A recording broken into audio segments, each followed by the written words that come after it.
السلام علیکم دوستو، آپ دیکھ رہے ہیں اردو ٹریک۔ دوستو، جنوبی پنجاب سے ایک بڑی خبر سامنے آئی ہے۔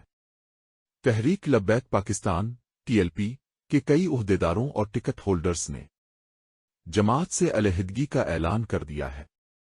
سابق عہدیداروں نے نیوز کانفرنس کرتے ہوئے کہا کہ اب TLP ملک دشمن قوتوں کو فائدہ پہنچا رہی ہے اور ہم ملکی سلامتی اور پاک فوج کے ساتھ کھڑے ہیں۔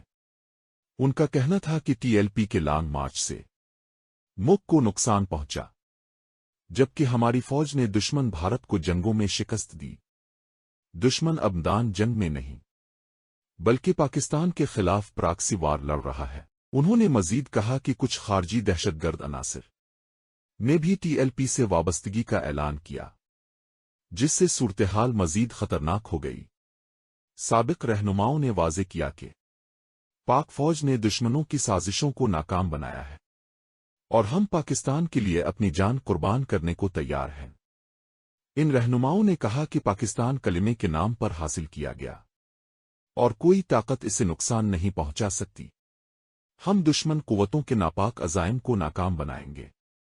محمد حسین بابر نے کہا کہ ہم کسی دباؤ کے بغیر TLP سے علیحدہ ہو رہے ہیں، جبکہ راؤ عارف سجاد نے کہا کہ پاکستان اس وقت مزید انتشار کا متحمل نہیں ہو سکتا۔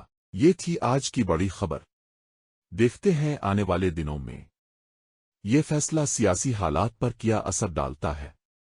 میں ہوں آپ کا میزبان اور آپ دیکھ رہے ہیں اردو ٹریک۔